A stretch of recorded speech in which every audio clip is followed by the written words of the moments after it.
The Sino-Soviet case shows what happens when asymmetry grows over time. But there's another pattern worth examining. What happens when the external threat that created the alliance changes? Before 1914, France, Britain, and Russia had no natural reason to ally. France was a republic, Russia was an autocracy. Britain's empire competed with both. French republicans had spent decades vilifying the Tsar. British strategists had spent a century trying to contain Russian expansion into India and the Mediterranean. The three nations were rivals, not partners. What changed was Germany. The unification of Germany in 1871 created a power in the center of Europe that threatened all three: France directly, Russia on its eastern border, and Britain through naval competition and colonial rivalry.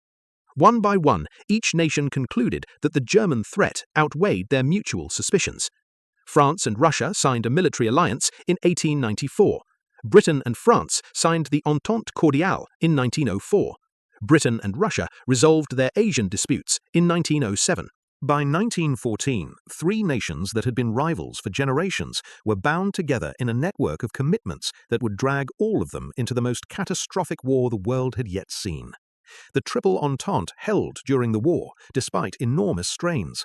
But notice what held it together: an active, immediate, existential threat. Germany was invading France. Russia was fighting for survival on the Eastern Front. Britain faced the prospect of German domination of the continent. Under those conditions, the alliance didn't just hold, it deepened. But the moment the threat receded, so did the cohesion. After 1918, with Germany defeated, the alliance dissolved almost immediately. France and Britain couldn't agree on how to treat Germany. Britain and Russia, now the Soviet Union, became adversaries again. The shared enemy had been the glue. Without it, there was nothing holding them together. Now map this onto Russia and China.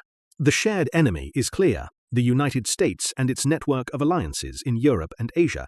But how severe is that threat really? The United States is not invading Russia or China. It's not threatening their territorial integrity. It's imposing sanctions, competing economically, and reinforcing alliances on their peripheries. That's enough to create a shared interest in cooperation, but is it enough to paper over the fundamental asymmetries in the relationship? History suggests it depends on how threatening Washington actually becomes. Subscribe for more. Also, our full video on this is now live, link in the description below.